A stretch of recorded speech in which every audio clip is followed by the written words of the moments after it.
नमस्कार दोस्तों, यह है आज के दैनिक जागरण अखबार की संपादकीय डिक्टेशन।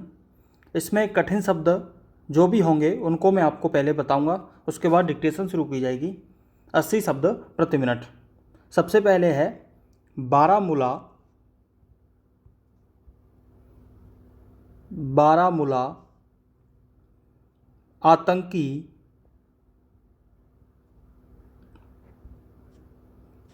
जम्मू कश्मीर, पुलिस, बलिदान, बलिदानियों, आनन फानन, आनन फा से काट देंगे, सुरक्षा बलों, सुरक्षा बलों, सिलसिला, यह ठीक नहीं कि,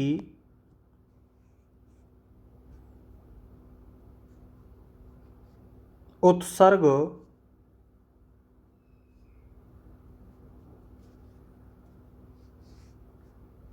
कश्मीर, सक्रिय, दुस्साहस, प्राथमिकता, प्राथमिकता के आधार पर,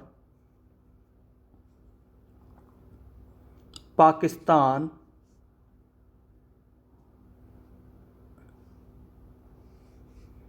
जम्मू कश्मीर, अनुच्छेद,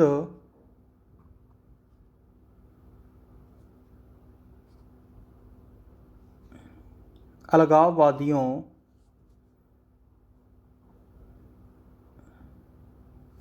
समर्थकों,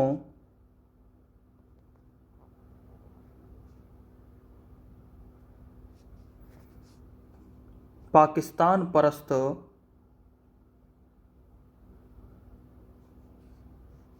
तत्वों,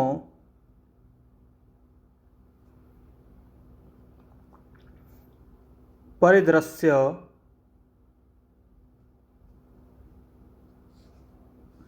पसंद, मनोबल, प्रभावित, यह ध्यान रखा जाना चाहिए,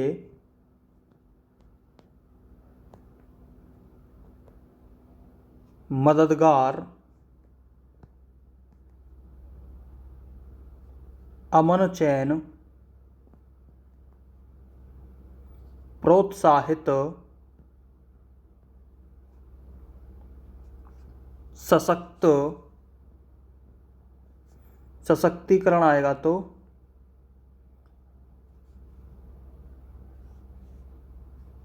निसंदेह,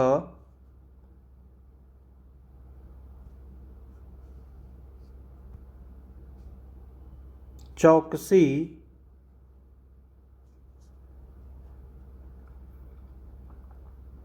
व्यापक,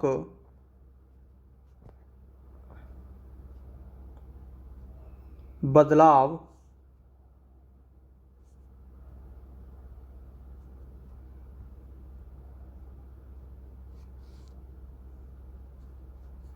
प्रक्रिया,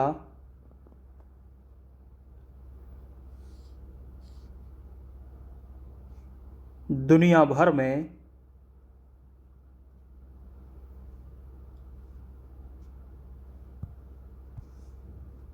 कुंठा,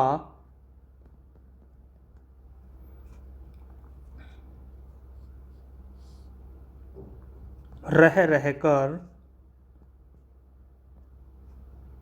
उल्लंघन,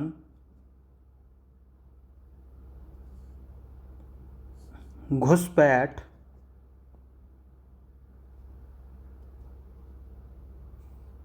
फिराक,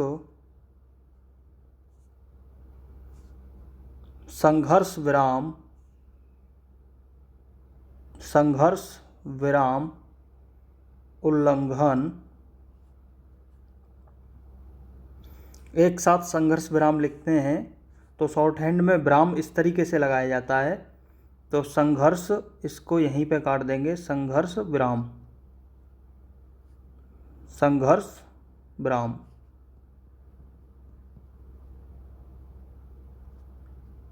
हरकतों,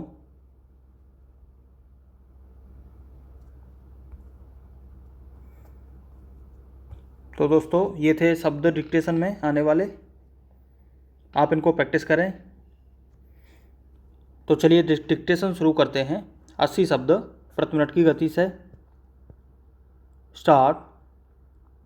बारामूला में आतंकी हमले में सीआरपीएफ के 2 और जम्मू कश्मीर पुलिस के 1 जवान के बलिदान के साथ ही ऐसे बलिदानियों की संख्या और बढ़ गई। यह अच्छा हुआ कि इस हमले में शामिल आतंकियों को आनन फानन ढेर कर दिया गया, लेकिन इस पर तो विचार किया ही जाना चाहिए कि सुरक्षा बलों पर आतंकी हमलों का सिलसिला कैसे थमे। यह ठीक नहीं कि हमारे जवान आतंकी हमलों का निशाना बनते रहें और अपने प्राणों का उत्सर्ग करते रहें। आवश्यक केवल यह नहीं है कि कश्मीर में सक्रिय आतंकियों के दुस्साहस का दमन प्राथमिकता के आधार पर किया जाए, बल्कि यह भी है कि पाकिस्तान को कश्मीर में आतंक फैलाने और दखल देने से रोका जाए।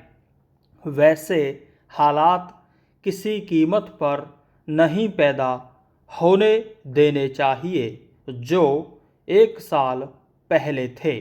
जम्मू कश्मीर से अनुच्छेद 370 और धारा 35A हटाए जाने के बाद घाटी के हालात सुधरे हैं, तो इसका एक बड़ा कारण यही है कि वहाँ आतंकियों, अलगाववादियों और उनके समर्थकों के साथ साथ पाकिस्तान परस्त तत्वों पर कसकर लगाम लगाई है। इन तत्वों को फिर से सिर उठाने का मौका नहीं दिया जाना चाहिए, क्योंकि इससे न केवल सुरक्षा परिदृश्य पर बुरा असर पड़ेगा, बल्कि पाकिस्तान का दुस्साहस भी बढ़ेगा। इसके अलावा घाटी की अमन पसंद जनता का मनोबल भी प्रभावित होगा।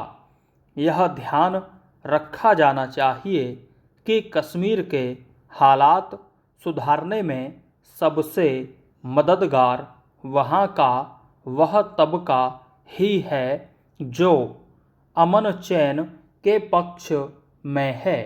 इस तबके को प्रोत्साहित करने के साथ उसे और सशक्त भी किया जाना चाहिए।